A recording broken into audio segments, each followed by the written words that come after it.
আসসালামু আলাইকুম ওরহমতুল্লাহি ওবরাকাতুহ। প্রিয় দর্শকবৃন্দ, আপনারা দেখছেন আমাদের নবীদের কাহিনী সিরিজের ৭ম পর্ব। আজ আমরা এমন একটি অধ্যায়ে প্রবেশ করতে যাচ্ছি যা পড়লে আপনার মন বারবার আল্লাহর মহত্বের কথা স্মরণ করবে। যে অধ্যায়টি আল্লাহ তাআলা নিজেই পবিত্র কোরআনে বর্ণনা করেছেন, সূরা আল কাহাফে। এটি মুসা আলাইহিসসালাম ও খিজির আলাইহিসসালামের সেই অসাধারণ রহস্য ঘেরা সফরের কাহিনী, যে সফরে প্রতিটি পদক্ষেপে লুকিয়ে ছিল আল্লাহর গভীর হিকমত। তাহলে চলুন শুরু করি। একদিন বনি ইসরায়েলের এক বিশাল সমাবেশে মুসা আলাহিসাল্লাম তাদের সামনে বক্তব্য দিচ্ছিলেন। তার বাগ্মিতায়, তার জ্ঞানে, তার প্রজ্ঞায় মুগ্ধ হয়ে গিয়েছিল সবাই। হঠাৎ কেউ একজন প্রশ্ন করল, হে নবী, পৃথিবীতে কি আপনার চেয়ে বেশি জ্ঞানী আর কেউ আছেন? মুসা আলাহিসাল্লাম উত্তর দিলেন, না। এই উত্তরটি ছিল একটি সাধারণ মানবিক ভুল, কারণ মুসা আলাহিসাল্লাম হয়তো মনে করেছিলেন যে নবী হিসেবে তার জ্ঞানী সর্বোচ্চ, কিন্তু আল্লাহ তাআলা চাইলেন তাকে একটি বড় শিক্ষা দিতে। তখন আল্লাহ তাআলা ওহির মাধ্যমে মুসা আলাহিসাল্লামকে জানালেন, হে মুসা, আমার এক বান্দা আছেন 2 সমুদ্রের মিলনস্থলে, যিনি তোমার চেয়েও বেশি জ্ঞান রাখেন। মুসা আলাহিসাল্লাম অবাক হয়ে জিজ্ঞেস করলেন, হে রব, আমি কি তার কাছে যেতে পারি? তার কাছ থেকে কি আমি জ্ঞান লাভ করতে পারব? আল্লাহ তাআলা বললেন, হ্যাঁ, তুমি যেতে পারো। একটি মাছ সঙ্গে নাও, যেখানে সেই মাছ হারিয়ে যাবে সেখানেই তুমি তাকে পাবে। সুবহান আল্লাহ! দেখুন আল্লাহ কিভাবে তার নবীকে বিনয়ের পথ দেখালেন। জ্ঞান অর্জনের জন্য একজন নবীকেও সফর করতে হল। মুসা আলাহিসাল্লাম তার সঙ্গী জুশা বিন নুনকে নিয়ে রওনা দিলেন সেই অজানা গন্তব্যে। তাদের সাথে ছিল একটি নোনা পানির মাছ, আল্লাহর নির্দেশিত নিদর্শন। দীর্ঘ পথ পাড়ি দেওয়ার পর তারা এক শিলার কাছে বিশ্রাম নিলেন। এই জায়গাটি ছিল 2টি সমুদ্রের মিলনস্থল, মাজমাউল বাহরাইন। হঠাৎ এক অলৌকিক ঘটনা ঘটল। মাছটি জীবিত হয়ে উঠল এবং পানিতে লাফ দিয়ে পড়ে গেল। পানিতে সে এমন এক পথ তৈরি করে চলে গেল যেন পানি তার জন্য 2 দিকে সরে গেল। কিন্তু জুশা বিন নুন তখন ঘুমন্ত মুসা আলাহিসাল্লামকে জাগাতে ভুলে গেলেন। পরে যখন মুসা আলাহিসাল্লাম জেগে উঠলেন, তারা আবার পথ চললেন। অনেকক্ষণ পর মুসা আলাহিসাল্লাম বললেন, আমাদের সকালের খাবার নিয়ে এসো, এই সফরে আমরা অনেক ক্লান্ত হয়ে পড়েছি। তখন জুশা বিন নুন বললেন, হে নবী, সেই শিলার কাছে যখন ছিলাম তখন মাছটি জীবিত হয়ে সমুদ্রে চলে গেছে।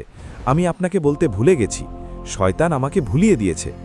মুসা আলাহিসাল্লাম বললেন, ওইটাই ছিল আমাদের গন্তব্যের নিদর্শন, এবং তারা ফিরে গেলেন সেই শিলার কাছে। সেখানে তারা দেখলেন একজন মানুষ বসে আছেন। তার পরনে মোটা খসখসে কাপড়ের লম্বা জামা, মাথায় এবং কাঁধে একটা বড় চাদর।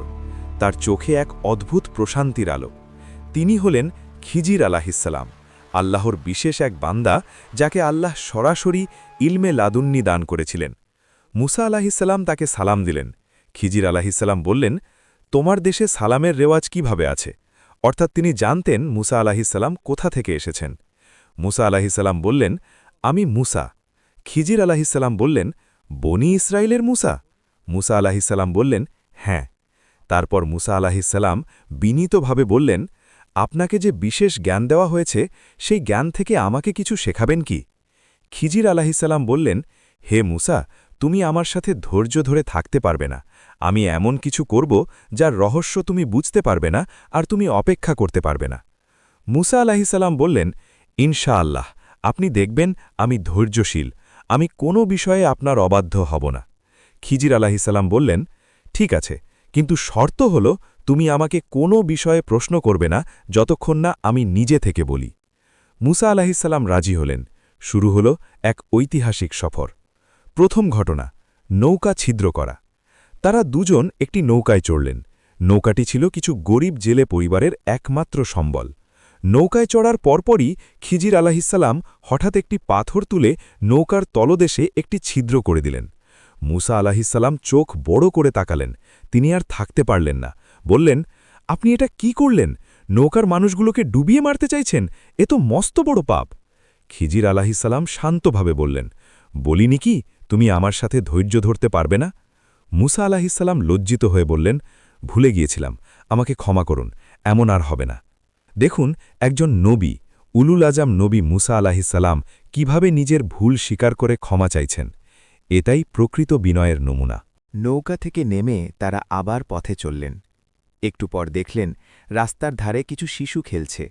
তাদের মধ্যে একটি সুন্দর বালক। হঠাৎ খিজির আলাহিসাল্লাম সেই বালকটির কাছে গিয়ে তাকে হত্যা করলেন। এবার মুসা আলাহিসাল্লাম একেবারে বিস্মিত ও ক্রোধান্বিত হয়ে পড়লেন। বললেন, একটি নিরীহ শিশুকে যে কোনো পাপ করেনি আপনি হত্যা করলেন, এ তো অনেক বড় অন্যায়। খিজির আলাহিসাল্লাম আবার বললেন, বলিনি কি তুমি আমার সাথে ধৈর্য ধরতে পারবে না?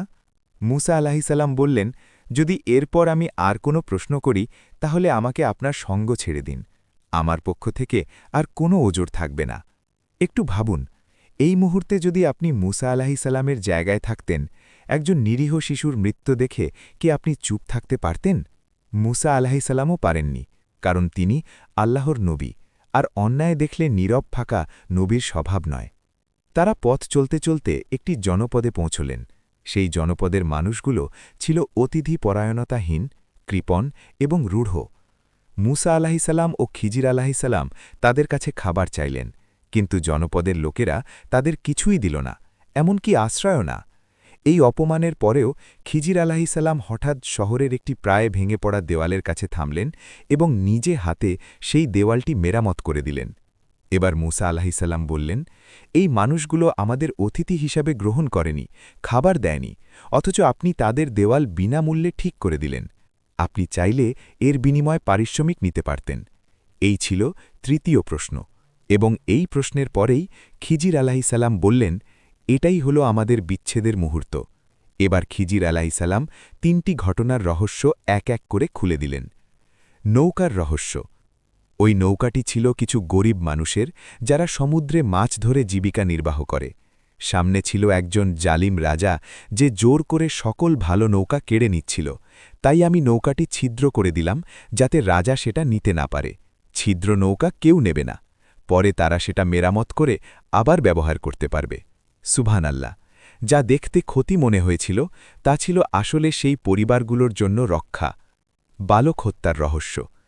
সেই বালকটির পিতামাতা ছিলেন মুমিন, কিন্তু সেই বালক বড় হলে কুফরি ও পাপে ডুবে যেত এবং তার বাবা মাকেও বিপথে নিয়ে যেত। তাই আল্লাহ চাইলেন এই সন্তানের পরিবর্তে তাদের এমন একটি সন্তান দিতে, যে হবে পবিত্র ও মাতা পিতার জন্য রহমত স্বরূপ। আল্লাহু আকবার! এখানে আল্লাহর জ্ঞান কতটা গভীর! মানুষ দেখে বর্তমান, আল্লাহ দেখেন ভবিষ্যৎ। বৃক্ষ মেরামতের রহস্য। সেই দেওয়ালের নিচে ছিল 2জন এতিম বালকের জন্য সঞ্চিত ধনসম্পদ। তাদের পিতা ছিলেন সৎ ও নেককার মানুষ। আল্লাহ চাইলেন ওই বালকরা বড় হলে তাদের সম্পদ খুঁজে পাক। যদি দেওয়াল ভেঙে পড়ত তাহলে দুষ্ট জনপদবাসী সেই সম্পদ নিয়ে নিত। আমি কোনোটি নিজের ইচ্ছায় করিনি। এটাই ছিল সেই রহস্য যা তুমি ধৈর্য ধরে দেখতে পারনি। প্রিয় দর্শক ভাই ও বোনেরা, এই 3টি ঘটনা থেকে আমাদের জন্য রয়েছে অসংখ্য শিক্ষা। প্রথম শিক্ষা, আল্লাহর পরিকল্পনা সবসময় কল্যাণকর। আমরা হয়তো কোনো বিপদ বা ক্ষতি দেখে মনে করি এটা খারাপ, কিন্তু আল্লাহ জানেন এর পেছনে আসলে কতটা কল্যাণ লুকিয়ে আছে। দ্বিতীয় শিক্ষা, জ্ঞানের অহংকার করা উচিত নয়। মুসা আলাইহিসসালামের মতো উলুল আজম নবীকেও আল্লাহ বিনয়ের পাঠ পড়ালেন। আমরা তো সামান্য মানুষ। তৃতীয় শিক্ষা, আল্লাহর উপর পূর্ণ তাওয়াক্কুল রাখা। কখনো কখনো আল্লাহর সিদ্ধান্ত আমাদের কাছে অবদ্ধ মনে হয়, কিন্তু আল্লাহর জ্ঞান অসীম, আমাদের জ্ঞান সীমিত। চতুর্থ শিক্ষা, নেক বাবা মায়ের দোয়া সন্তানের জন্যে কতটা শক্তিশালী। দেওয়ালের নিচের সম্পদ রক্ষা পেয়েছিল কারণ তাদের বাবা ছিলেন নেককার। কোরআনের সূরা কাহাফ, এই সূরাটি প্রতি জুম্মার দিন পড়ার নির্দেশ দেওয়া হয়েছে, কারণ এতে রয়েছে এমন সব গভীর শিক্ষা যা মানুষের জীবনকে আলোকিত করতে পারে। খিজির আলাইহিসসালামের সাথে সফর শেষে মুসা আলাইহিসসালাম আবার তার কওমের কাছে ফিরে এলেন, কিন্তু তার জীবনের শেষ অধ্যায়টি ছিল অত্যন্ত মর্মস্পর্শী। মুসা আলাইহিসসালাম জীবনের শেষ পর্যায়ে বনি ইসরায়েলকে নিয়ে কানান দেশের উদ্দেশ্যে যাত্রা করলেন, সেই ভূখণ্ড যেখানে তাদের পিতৃপুরুষরা বাস করতেন। কিন্তু বনি ইসরায়েল ছিল একটি অবাধ্য জাতি। বারবার আল্লাহর নিয়ামত পেয়েও তারা অকৃতজ্ঞ হতো। মুসা আলাইহিসসালাম তাদের নিয়ে সিনাই মরুভূমিতে দীর্ঘ 40 বছর ঘুরে বেড়ালেন। এই দীর্ঘ ক্লান্তিকর যাত্রায় মুসা আলাইহিসসালামের বয়স বেড়ে গেল। হারুন আলাইহিসসালাম আগেই ইন্তেকাল করেছিলেন। এখন মুসা একাকী। একদিন মুসা আলাইহিসসালামের কাছে আল্লাহর পক্ষ থেকে মৃত্যুর ফেরেশতা আসলেন।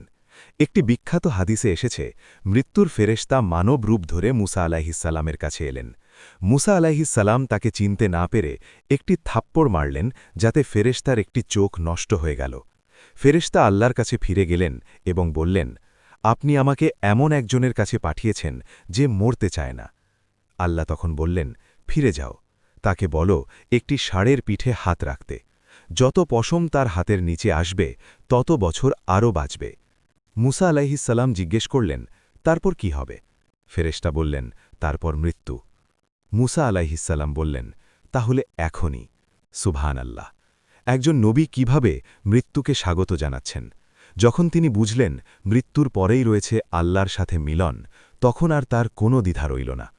মুসা আলাইহিসসালামের ইন্তেকাল হয় কানান ভূমির নিকটে একটি পাহাড়ের কাছে। বলা হয় তাকে এমন এক স্থানে দাফন করা হয়েছে যা শুধু আল্লাহই জানেন। একটি হাদিসে রাসূলুল্লাহ সাল্লাল্লাহু আলাইহি ওয়াসাল্লাম বলেছেন, যদি আমি সেখানে থাকতাম তাহলে মুসা আলাইহিসসালামের কবর দেখাতাম, যা রাস্তার পাশে লাল বালির টিলার নিচে। মুসা আলাইহিসসালাম এই মহান নবী, যিনি ফিরাউনের রাজপ্রাসাদে বড় হয়েছিলেন, যিনি নীল নদ পার হয়েছিলেন, যিনি তুর পর্বতে আল্লাহর সাথে কথা বলেছিলেন, যিনি তাওরাত নিয়ে এসেছিলেন, তিনি এই ধরনের মাটিতে চিরনিদ্রায় শায়িত হলেন।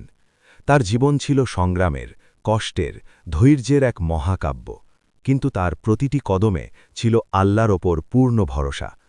আর মিরাজের রাতে আমাদের নবী মোহাম্মদ সাল্লাল্লাহু আলাইহি ওয়াসাল্লাম ষষ্ঠ আসমানে মুসা আলাইহিসসালামের সাথে সাক্ষাৎ করেছিলেন। সেই মুসা আলাইহিসসালাম, যিনি আমাদের নবীর জন্যে কেঁদেছিলেন এবং বলেছিলেন, হে আল্লাহ, এই নবীর উম্মত আমার উম্মতের চেয়ে বেশি জান্নাতে প্রবেশ করবে। প্রিয় দর্শকবৃন্দ, আজকের এই পর্বে আমরা জানলাম মুসা আলাইহিসসালাম ও খিজির আলাইহিসসালামের সফরের ৩টি অলৌকিক ঘটনা এবং তাদের গভীর রহস্য। মুসা আলাইহিসসালামের শেষ জীবনের মর্মস্পর্শী বিবরণ। আল্লাহর জ্ঞানের সামনে মানুষের জ্ঞান কতটা সীমিত তার উপলব্ধি। আল্লাহ তাআলা আমাদের সবাইকে মুসা আলাইহিসসালামের জীবন থেকে শিক্ষা নেওয়ার তৌফিক দিন। আমাদের বিনয়ী করুন, আল্লাহর সিদ্ধান্তের উপর পূর্ণ বিশ্বাসী করুন। আমিন আমিন ইয়া রাব্বাল আলামিন। পরবর্তী পর্বে আমরা আলোচনা করব ঈসা আলাইহিসসালামের জীবন নিয়ে। সাবস্ক্রাইব করুন, বেল আইকনে ক্লিক করুন যেন কোনো পর্ব মিস না হয়। জাযাকুমুল্লাহু খায়রান। আসসালামু আলাইকুম।